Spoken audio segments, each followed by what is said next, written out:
Good afternoon and welcome to the second mapping presentation for the ReConnect program. This presentation will provide a high-level overview of the different mapping tools available from the ReConnect website and within the ReConnect application portal. My name is Rebecca Fairchild-Lewis and I'm a member of the USDA RUS ReConnect support team, and I'll be your presenter for this session. This session will include a live demo, and I know that the last time we did this we had some issues with some buffering, so I will keep speaking. Depending on your internet connectivity, you may see some buffering when we go into the live demo portion. I want to encourage you to submit questions throughout the presentation. That Q&A will be at the bottom left, that functionality is at the bottom left of your screen. So as I just mentioned, this presentation will provide a high-level overview of the eligibility area map, the service area mapping tool, and the construction map for the ReConnect program. Once I talk about each one of these sections, I will do a live demo, and then at the very end, I will cover tips for each map and available resources, along with doing Q&A.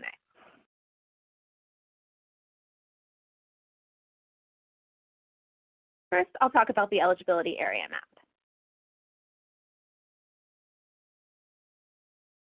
USDA has created the eligibility area map to assist potential applicants in determining service area eligibility across the United States.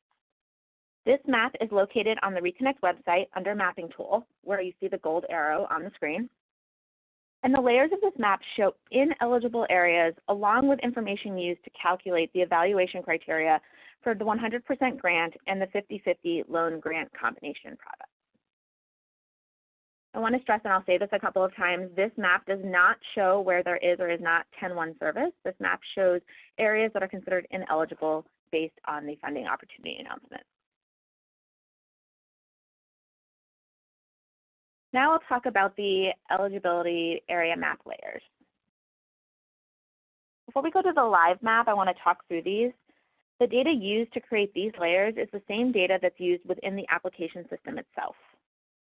The eligibility area map includes 4 categories of data that indicate the potential eligibility of rural areas. The first category is non-rural areas. This layer identifies all areas that are considered non-rural under the ReConnect program. USDA is defining non-rural areas as any city, town, or incorporated area that has a population of greater than 20,000. or an urbanized area contiguous and adjacent to a city or town that has a population of greater than 50,000. The second layer or category is the Connect America Fund 2, CAF 2 Auction 903 winners. ReConnect funds cannot be used to build out service areas that fall within the census block groups of CAF 2 Auction 903 recipients. There are a couple of exceptions here. The first exception is CAF 2 Auction 903 winner can seek additional funding to build out service where there is not sufficient access. However, they may only apply for funds under the 100% loan offering. The second exception is if there is a protected RUS broadband borrower service area overlaps with a CAF 2 winner area, then only the RUS broadband borrower is eligible to apply in that area. The third category is pending applications. All service areas that are included as part of a Farm Bill broadband or infrastructure loan application currently under review will appear as part of the pending applications layer.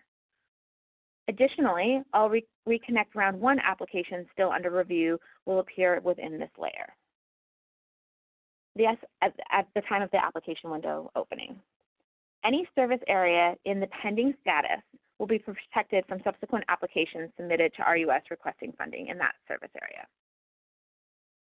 And finally, the fourth category is the protected broadband borrower service area. All RUS broadband borrower service areas that are protected under the ReConnect program make up this layer. The providers that are already serving protected areas are the only eligible entities eligible to apply for ReConnect funds to serve these areas and only to upgrade service. For the purposes of the ReConnect program, a broadband borrower means any entity that has received a loan any time after the beginning of fiscal year 2000. Eligible loan types include the Telecommunications Infrastructure Loan, Farm Bill Broadband Loan, or Broadband Initiative Program BIP loan or grant loan combos. Additionally, Community Connect grantees still under build-out are included in this layer. A final note on the layers is that the map also includes the 6 evaluation criteria layers. These are the same layers that will be used in the intake system service area mapping tool to auto-generate scores under the evaluation criteria section for the 50-50 loan grant combo and the 100% grant application.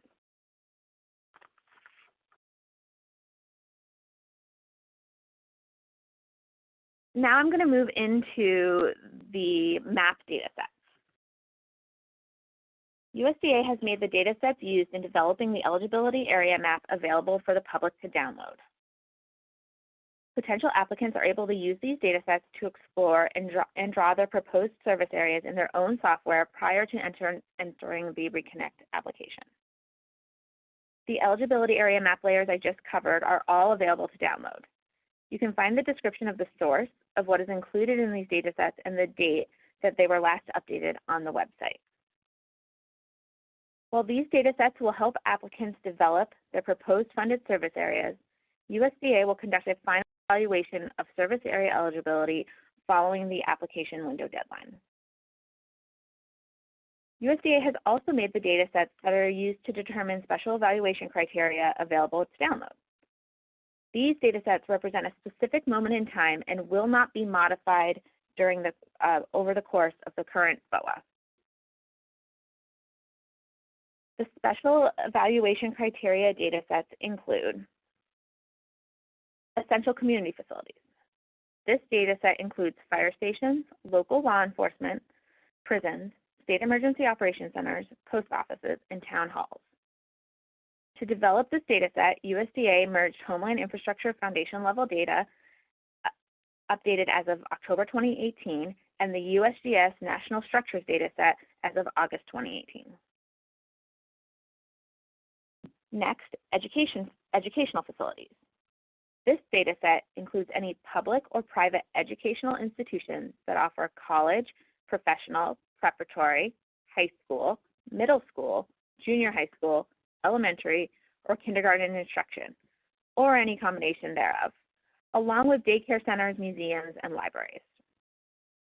To develop this data set, USDA merged the Homeland Infrastructure Foundation level data and the Institute of Museum and Library Services data as of October 2018. Next, we have healthcare facilities. This data set includes hospitals, nursing homes, pharmacies, urgent care facilities, and Veteran Health Administration's medical facilities. This data set also came from the Homeland Infrastructure Foundation level data updated as of October 2018. All of these data sets were merged into a single spatial data set for the ReConnect program.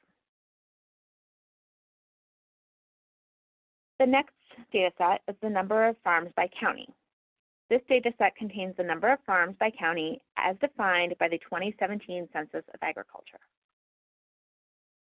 Once again, this data set came from the 2017 Census of Agriculture United States Summary and State Data Report that was updated as of April 2019. You need additional information about the agricultural activity in the United States.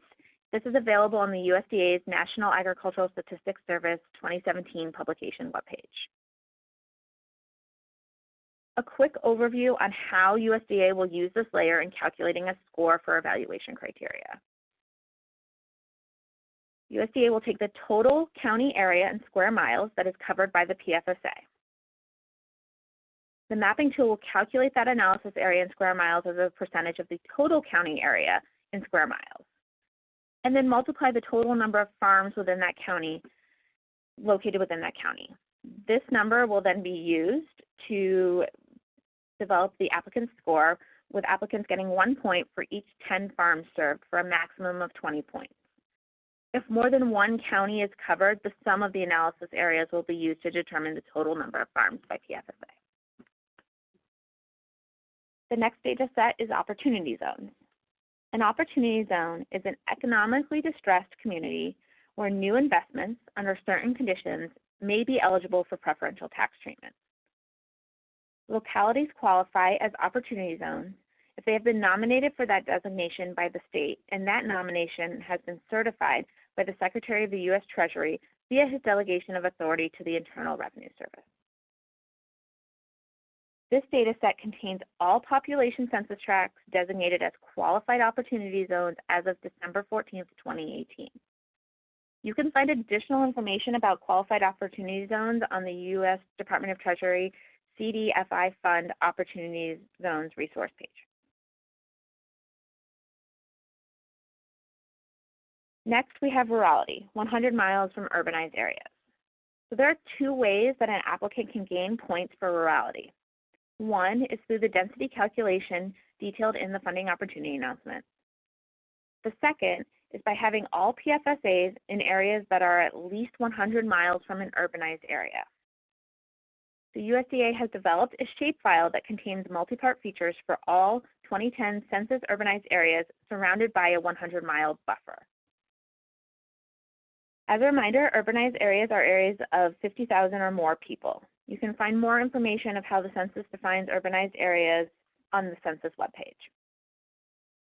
There is one additional layer or data set available on the eligibility area map, and this is a reference layer for tribal areas. This data set came from the calendar year 2017 U.S. Census data. The zipped shapefile includes cartographic boundary spatial data for American Indian, Alaska Native areas, and Hawaiian homelands. I know I just went over a lot of information. The description for each of these data sets is available on the eligibility area map datasets page on the ReConnect website, and when I go into the live demo, I'll show you how you can find that page.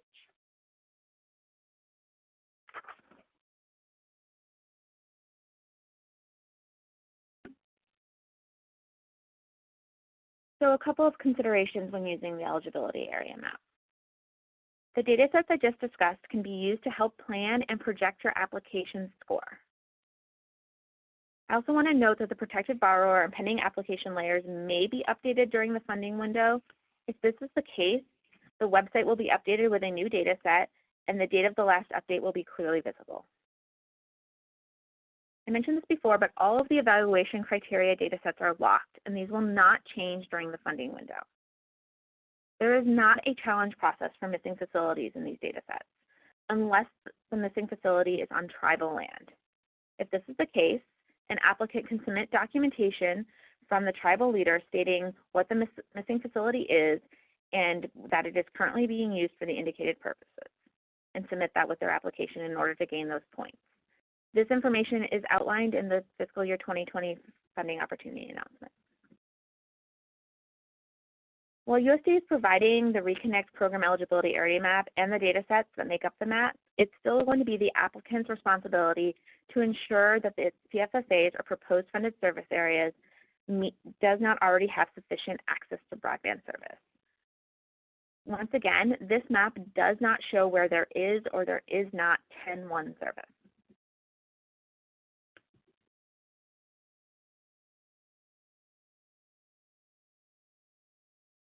Okay.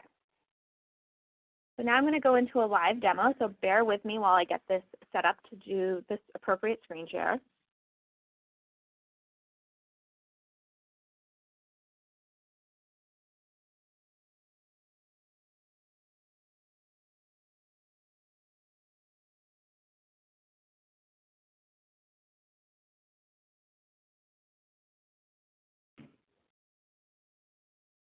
All right, so here we have the ReConnect webpage. If I scroll down, I do want to point out that there is a map of proposed and approved projects from round one if you want to explore applications that were submitted in round one. Additionally, if I continue to scroll down, you'll see that we have a couple of tiles here. First, I'm going to click into the eligible service area. This page overviews what makes an eligible service area. And if you scroll to the bottom of this page, you'll be able to see eligibility area map data sets. You'll see this page has all of the information that I just went over about all of the different data sets that are available, and this is also where you can download these data sets from. I'm going to navigate back to the ReConnect homepage. Next, I'm going to go into the mapping tool. Once again, you will always get this prompt that you're going to the map. You'll also get this splash page, which is another way that you can link to see the different eligibility and evaluation criteria in those data sets. So here we have the eligibility area map.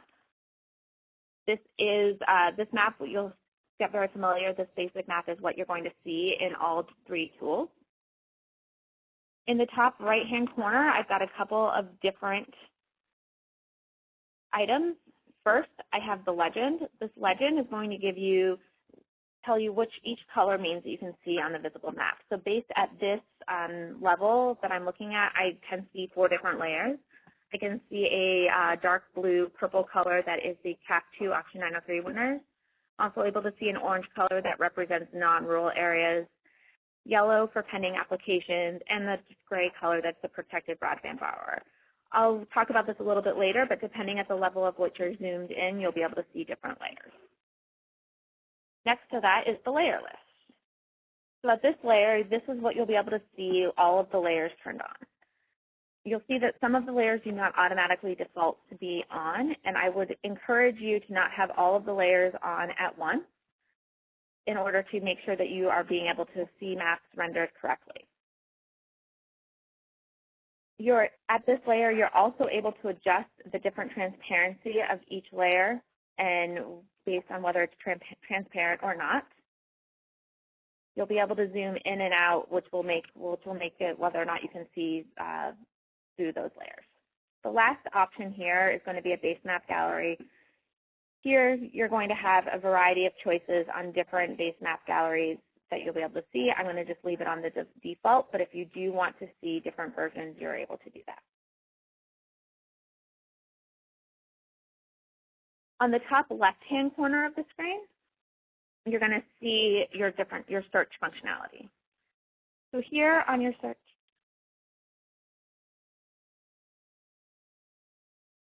I'm being told that I need to slow down a little bit, so I will try to make sure. So on your top left-hand corner, you're going to see your search functionality.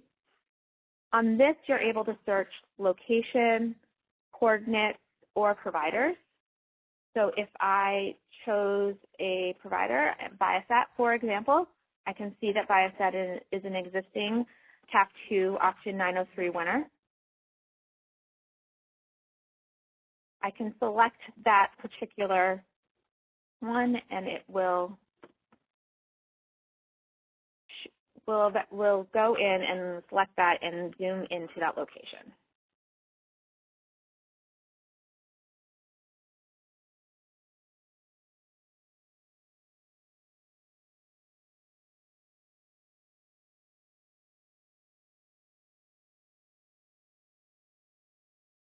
You see it has zoomed into a CAF 2 Auction 903 winner located in Alabama.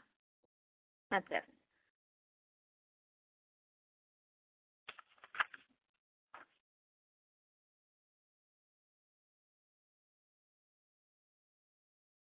Additionally, with this view, I'll zoom out so we can see a little bit, explore what my different options are here. So if I were to go to Madison County, Arkansas,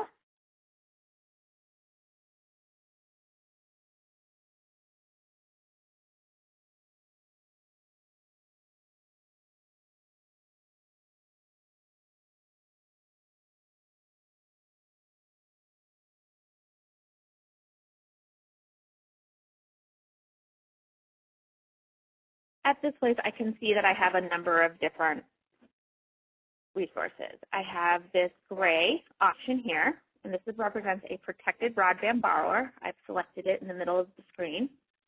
You can see this is the Madison County Telephone Company as a protected broadband borrower. Additionally, I have these dark blue, and this is going to be my CAF 2 Auction 903 winner. You can see that I've selected this one here. It is Rural Electric Cooperative Consortium, and the type is a gigabit low. You'll also see that I have over here near Fayetteville a non-rural area. And if I zoom out a little bit, you'll see that I have a pending application up here in the top left-hand corner, and that's going to be an application that is currently under review. Now you'll notice that I can't see at this level any of those layers of my evaluation criteria layers, so my essential community facilities, my educational facilities, or my healthcare facilities. As I zoom in, I'll put this location over here by Prairie Grove.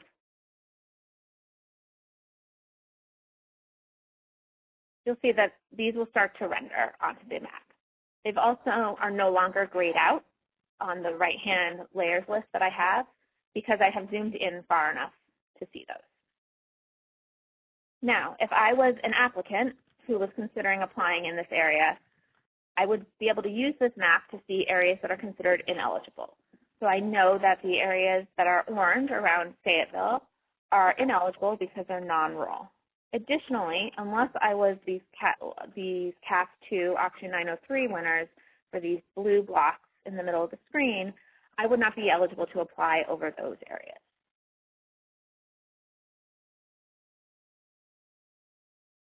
I want to point out that there is this gray arrow at the bottom of the screen. It's called your attribute table. If you open that attribute table, which I've done now, it's going to show me all of the different things that I'm able to see in my current map view. So it is automatically opening to the evaluation criteria essential community facilities.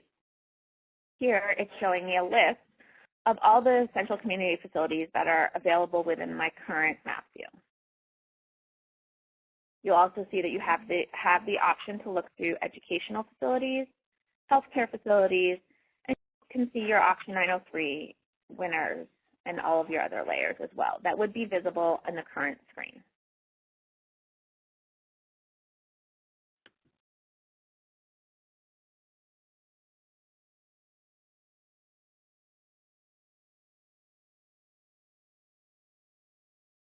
The other information, there's the other evaluation criteria layers that you may be able to see. I can toggle on and off my Auction 903 winners. I could also toggle on my opportunity zones. So now that I've turned this on, you'll see that there's now rendering onto the map a teal green view that goes over a portion of Fayetteville. This is if you are proposing a service area that intersects with an opportunity zone, you'd be able to get those points for the opportunity zone. However, I would note that this opportunity zone does also intersect heavily with your non-rural area. I can also turn on the tribal lands to see if I happen to be intersecting or proposing an area that may overlap tribal lands. In order to see that, I am zoomed out one time, and you can see that I have a tribal land, which is Cherokee, over to the west of the location that I'm looking at.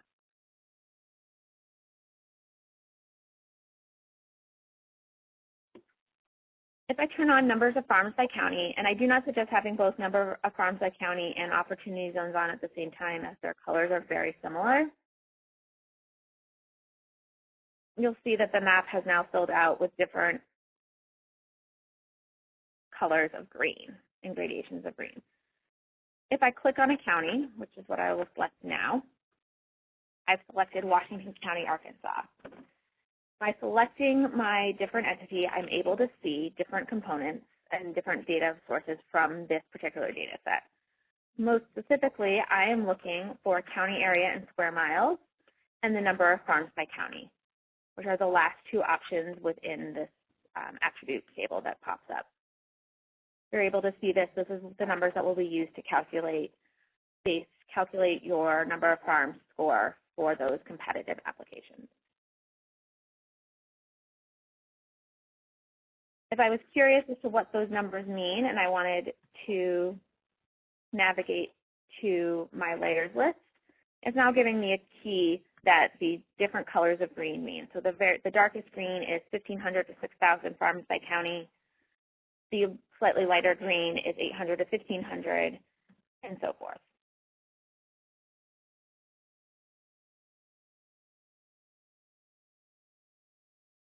Lastly, I want to talk about the rurality. So I've turned on the rurality, and you'll see that most of the map has gone pink. I'm going to zoom out further so we can see where this differentiates.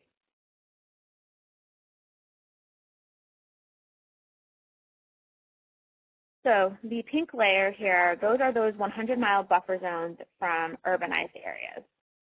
You'll see that around the Madison County where I was, that falls within the 100-mile buffer zone of urbanized areas. However, if I go further west, you'll see that there is an area in the slightly left of the middle part of your screen that it does not fall within those 100-mile buffers. If an applicant was proposed funded service areas that all fell outside of this 100-mile buffer zone but did not necessarily meet that density score rurality calculation, then they would be able to get rurality points. You can only get those points once, so either via the density score or via the location outside the urbanized areas. But USDA has done the work for you to be able to indicate those areas that could be potential based on that 100-mile buffer.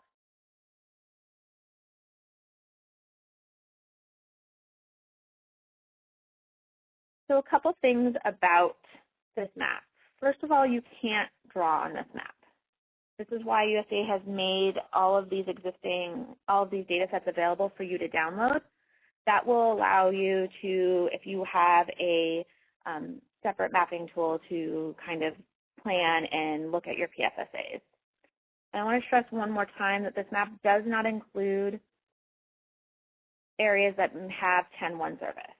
So this is showing areas that are considered ineligible based on the criteria laid out in the funding opportunity announcement, and it is up to the applicant to do their due diligence to make sure that any area that they're proposing meets all of the eligibility criteria laid out in the bill.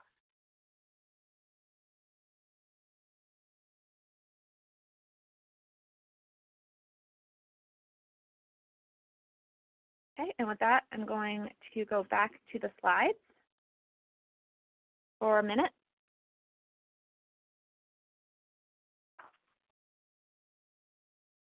Okay, now I want to talk a little bit about the service area map.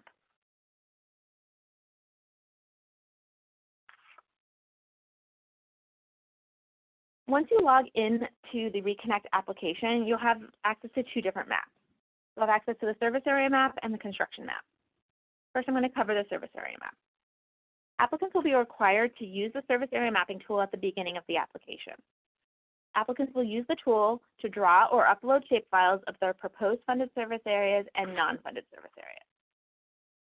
Per the FOA, a proposed funded service area, or PFSA, is defined as an area, whether all or part of an existing or new service area, where the applicant is requesting funds to provide broadband service. More than one non-contiguous service area will be treated as a separate standalone service area for the purposes of determining how much of the proposed funded service area does not have sufficient access to broadband. Each service area must meet the minimum requirement of 90% of households not having access to 10-1. I want to note that you do not need to draw proposed funded service areas for common network facilities, as those costs are captured in the Capital Investment Workbook Common Network Facility section of the application. Per the FOA, a non-funded service area is defined as any area in which the applicant offers service or intends to offer service during the forecast period, but is not part of the proposed funded service area. Applicants must draw all components of their projects, even the non-funded portions. And it is important to include your PFSA maps in your maps and in your project plans. And once again, you do not need to draw a common network facility for your NFSAs.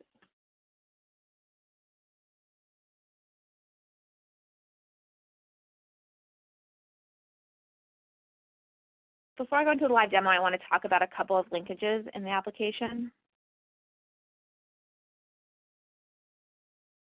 So your PFSA map informs multiple sections of your application. And it's really critical that you add your PFSAs at the beginning of the application, because you're going to need, that's how you're going to fill out additional information as you move through the process. So applicants are going to complete their capital investment workbook by PFSA, NFSA, or an advanced prior loan fund. And assets included in this workbook should match descriptions on your map. Another thing that's important to remember that if your application is proposing that you're going to provide last mile services in Sandersville, Georgia, or other locations, then your PFSAs must cover those locations. Additionally, in the local network service revenue section under service offerings, you're associating different service offerings to each PFSA or NFSA. Your map should accurately encompass areas that support your subscriber projections, which is located under the financial sections of your application. Your PFSAs, how you draw your PFSAs are going to drive the automatic calculation of the 6 evaluation criteria I just covered for the 50-50 loan grant combo and the 100% grant application. And then lastly, your PFSAs are linked to the construction map, which is in the environmental component of your application, which I will cover later. I think it's important to note that changes to your PFSAs and NFSAs may have downstream effects on components of the application. This is why it's necessary to map your service areas before going into the other parts of your application. And I want to note that if you do need to change the boundaries of your PFSAs, you are able to do that.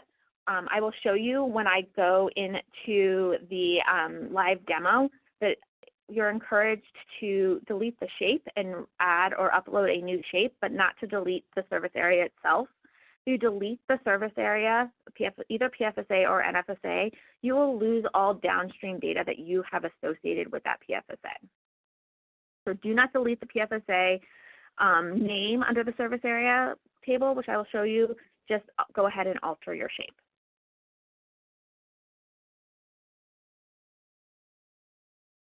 So some quick tips before I go into the live demo.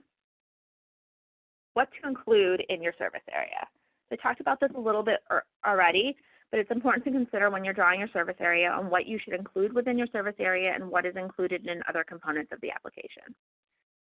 So your PFSAs and NFSAs must be mapped in the application system. Applicants will need to map areas where ReConnect funds are being utilized, along with non-funded service areas where applicants are already providing or plan to provide service.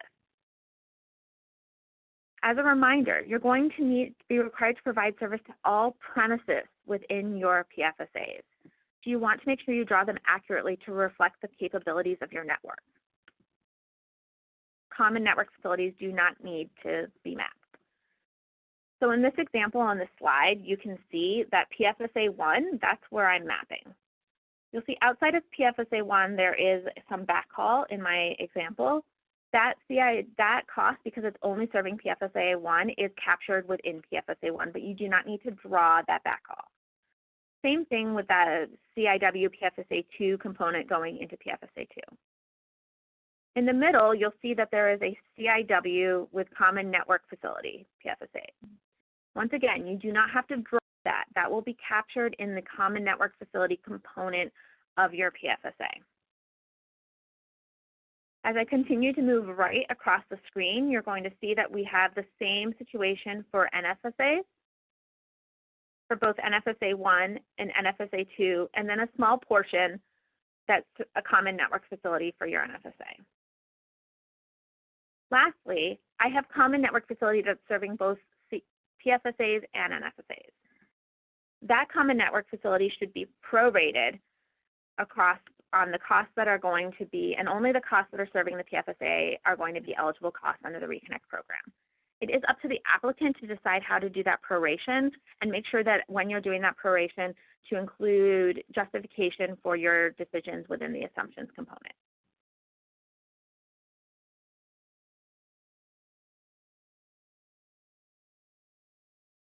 Okay, bear with me. I'm going to open up the application system.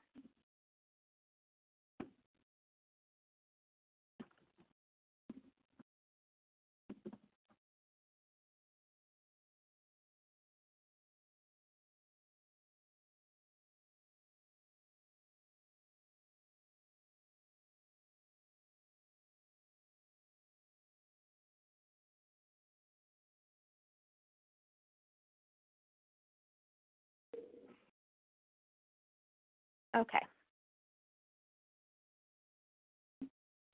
My application, this is what the application will look like when you enter, and I'm going to focus on the service area component. So if I select the service area, you'll see service area information, and this will open up my service area map.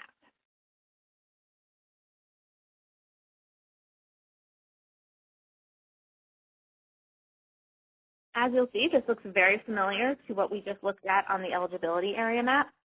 And I want to mention that the application system is designed for you to work from left to right and then down each section. So the service area section will be something that you will need to complete early within the when starting your application. So service areas do not need to be contiguous, and they can include donut holes if necessary. So donut holes are areas that are cut out of a PFSA and areas that you do not intend to provide service with ReConnect project funds.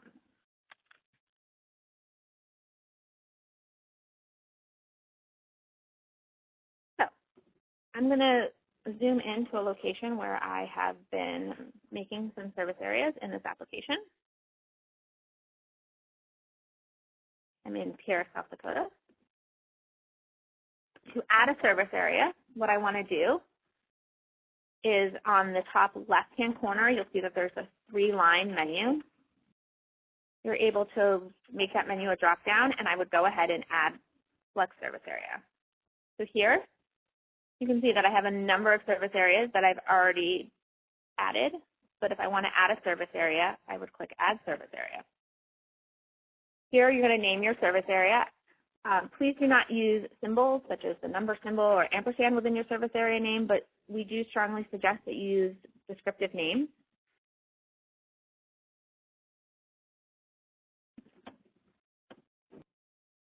Then you'll need to select your service area funding. I'm going to select Proposed Funded, and then you select your service type, so whether new or existing. You'll see that there is this question here on the middle of the screen, which is this service area located in any of the following territories or possessions of the United States?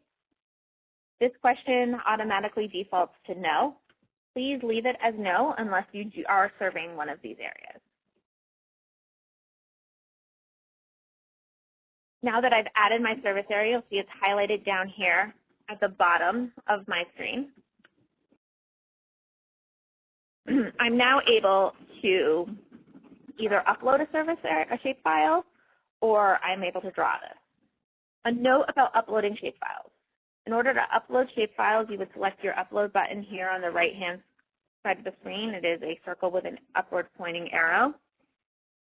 Shapefiles must use an unprojected geographic WGS84 geographic coordinate system. And shapefiles may only contain one feature in service area, and it must be a single contiguous shape. So you are not able to upload shapefiles that have multiple different PFSAs or non-contiguous shapes in them. Each shapefile must be uploaded individually. Another thing to note is that you cannot download the shapefiles from the system. So if you are uploading a shapefile and then need to make an adjustment to your service area within the system, it is suggested that you make that adjustment outside of in your own mapping tool and re-upload the shapefile so that you have the most accurate records of what you submitted with your application. For demo purposes, I'm just going to draw a quick service area here. I have drawn a square. I cannot save this service area yet. In order to do this, in order to save this service area, I must mark the service area. I must mark that I've done my due diligence, that at least 90% of the households within the service area do not have sufficient access to broadband. In order to do that, I take and I draw a second shape, an overlap, and then I hit the marking tool. So this is the tool that marks your, I will go ahead and mark it. It has now snapped to my shape, and then I am able to save my service area. You'll see that I got this error. I have not marked at least 90% of my households without sufficient access to broadband, which is a requirement for this application. When you get this error, it will require you to remark your service areas because that is a requirement of the application. And I'll show a warning later, but you're not able to submit your applications when you have an error message. you must go back and remark. In order to do that,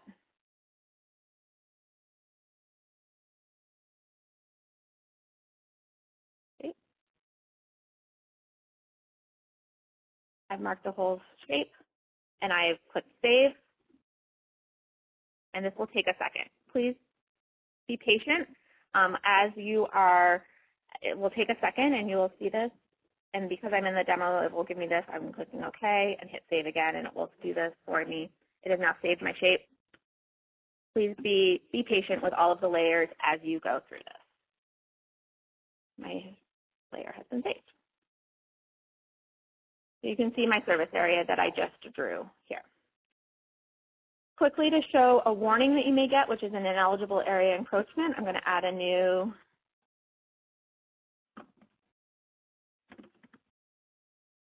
service area.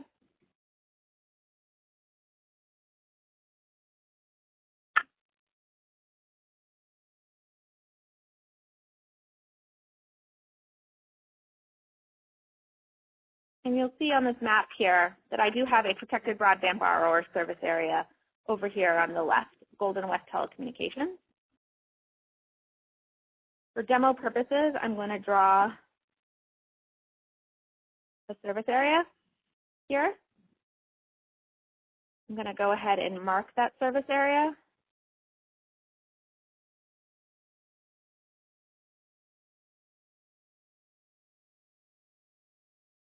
And then I'm going to save. You'll see that the service area the system is letting me know that it's a warning, that I'm potentially proposing a service area that's going to be over an ineligible area. You are able to submit your applications with warnings. It may know maybe I am Golden West and I'm that protected broadband borrower and I'm eligible to apply in that area. So the system is asking you to acknowledge that you understand that there's a warning and you can either cancel and redraw or upload your service area, or you can proceed.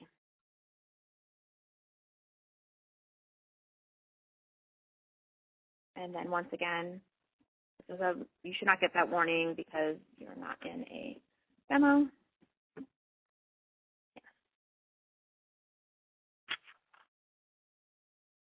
If you do need to make adjustments to your service area, you have your different tools.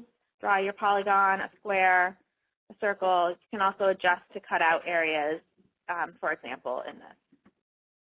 So I recognize that we're getting close to the end of this hour, so I want to actually just go straight into the construction map while I'm in the live demo in order to save some time. I will talk through some of the slides as we go through, but I will just show the live demo. So with the environmental section, if I select that, which is in your top middle of the screen, and construction map, it's going to open up the construction map. Construction map consists of 14 different resource layers, and these layers include floodplain management, wetland production, historic and cultural resources, land use and formally classified land, biological resources, and miscellaneous resources. This map will take, these data sets that are associated in this map are not available for download.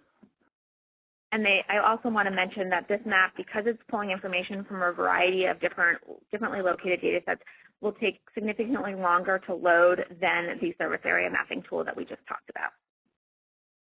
Applicants should use these layers to validate the project's construction assets, validate if they overlap with any environmental resources that are part of the environmental review. Also on this map, you'll see that I don't have my eligibility layers anymore, but I do have my service areas.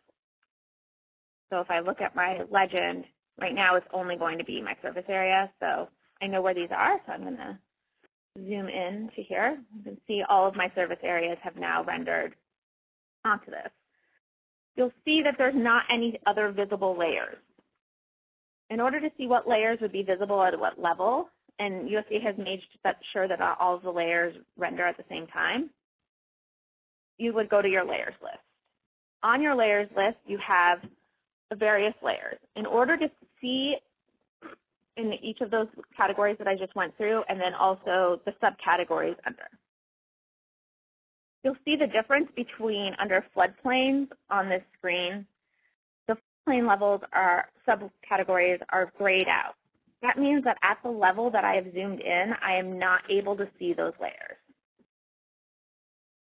On wetlands, however, you can see that wetlands inventory layer is not grayed out. So in order to see that layer, I would select the eye and also the sublayer, and then you can now see that the wetlands inventory resource layers have rendered. And if I want to see what those different colors mean, I could go back to my legend and it's going to tell me. So the dark blue is a lake, the green is a freshwater emergent wetland, etc. So those layers list also, if you watch, if I zoom in further,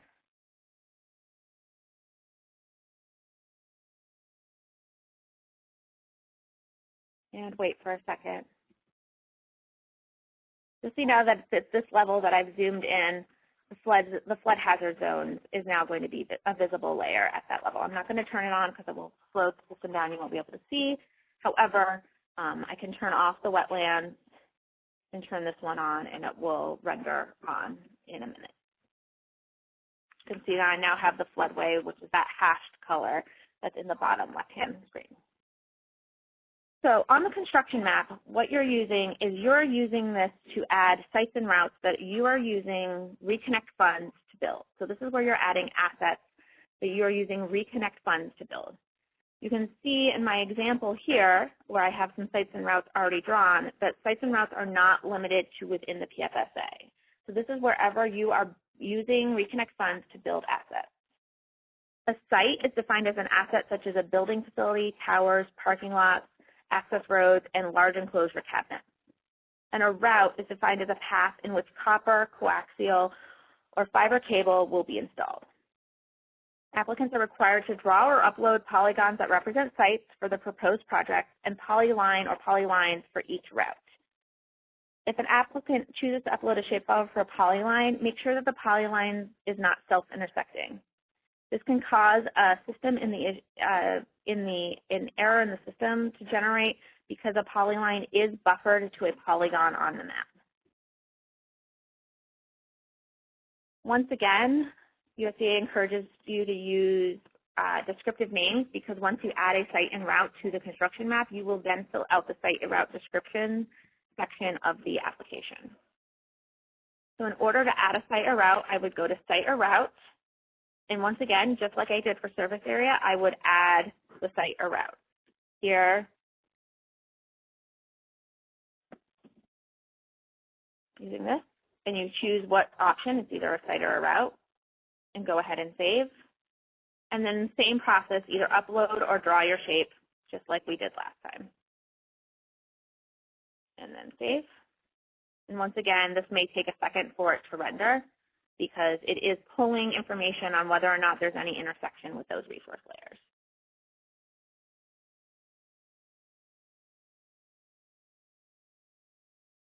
Once again, I'm going to zoom in to where I am and do a quick sample of adding a route. If I'm adding a route,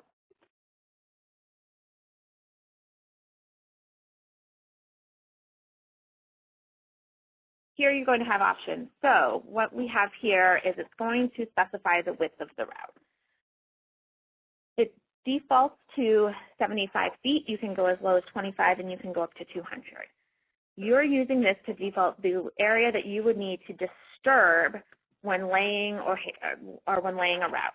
So a good suggestion is if you are planning on going down one side of the road, but you may need to switch the road, make your route wide enough to hit so you're getting environmental clearance on both sides of the road in order to do this. This is the way that you are deciding on what you're getting environmental clearance on, and that is why it's giving you a width that has a buffer associated with it.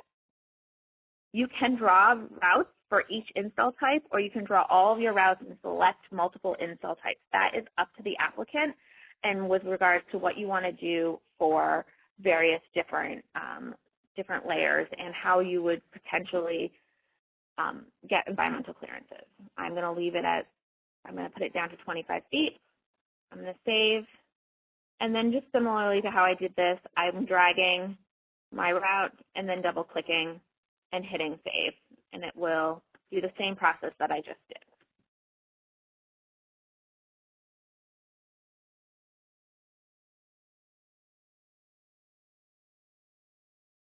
So some quick I'm going to go back to the slides really quickly.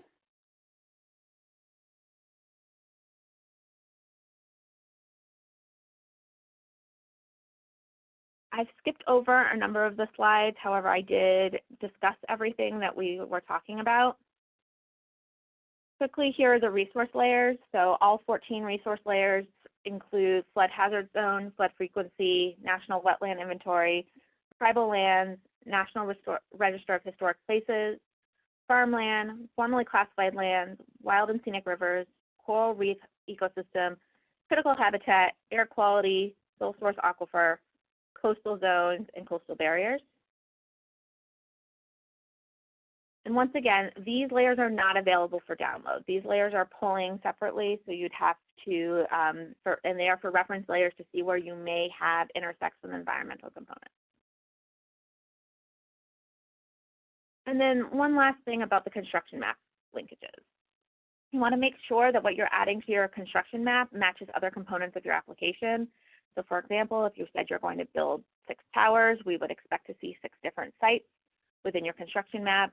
If you're saying that you need to use submarine cable, we would expect for you to have a route that is going through water, those types of things.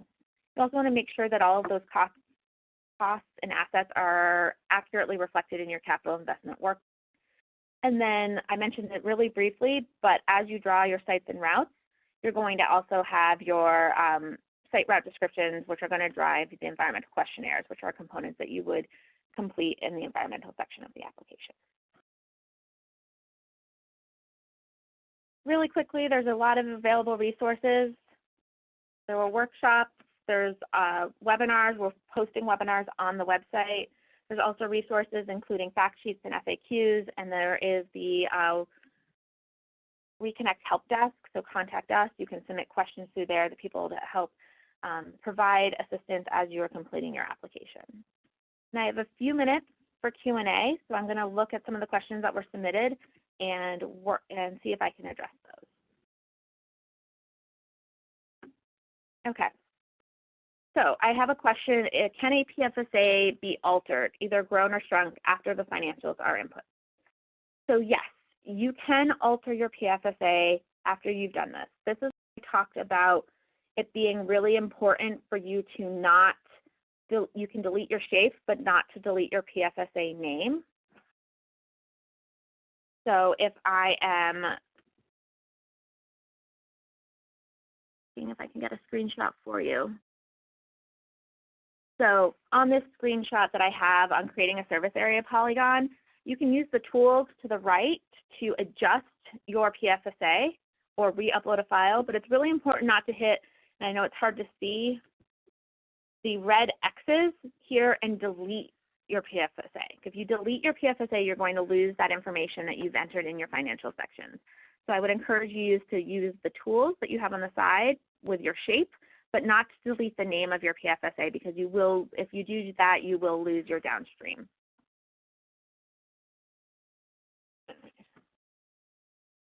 Okay, so we have a question around, did I hear you correctly that you can have non-contiguous PFSAs?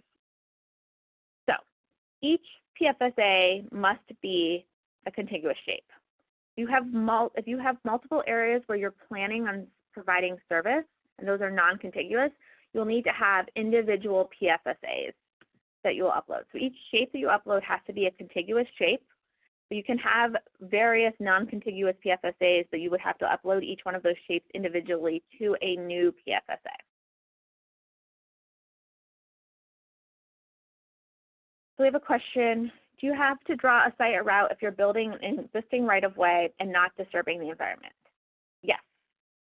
You have to draw all of your sites or routes for where you're using ReConnect funds to build or conduct construction. So that does include if you're hanging, for example, if you're hanging aerial cable on existing poles.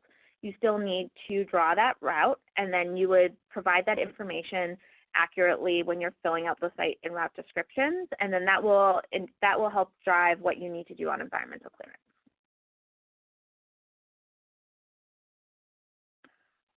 I see another follow-up question to how I just talked about.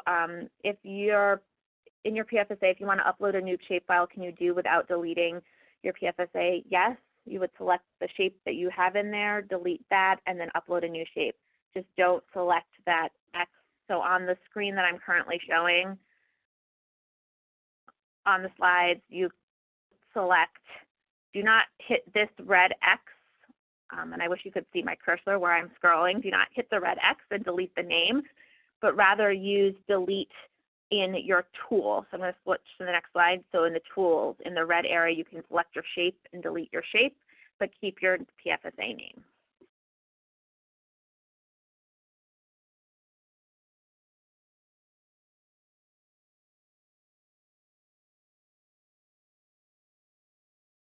Okay, I'll give a second. One thing that I didn't show in the live demo, but I'm going to show really quickly on a slide, because I do have a screenshot of it, is your service area data. So once you've drawn your service area, you are able, if you select that three-barred menu, you're able to see various data about your service area. So this includes your square mileage, the number of households, what congressional districts that you overlap, and that's available under your census information on that menu drop. And it's going to give you that information. You're able to see that if that is something that interests you when you are working on your application.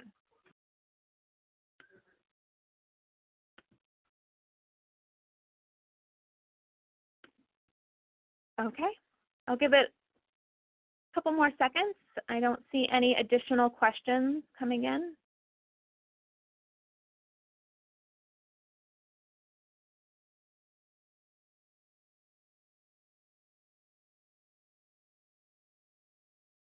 All right. Well, I want to thank everybody for taking the time to join us today on this webinar. Once again, I do stress as you're completing your application to go ahead and use the Contact Us function. There are people who are prepared to help you if you are running into any issues, especially with regards to mapping or completing your service areas. I do have one question that came in, is how do you get the population data for your PFSA?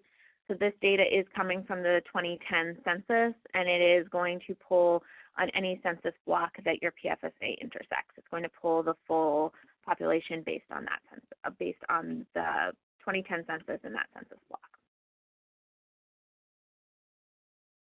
All right, and with that, thank you and have a good day.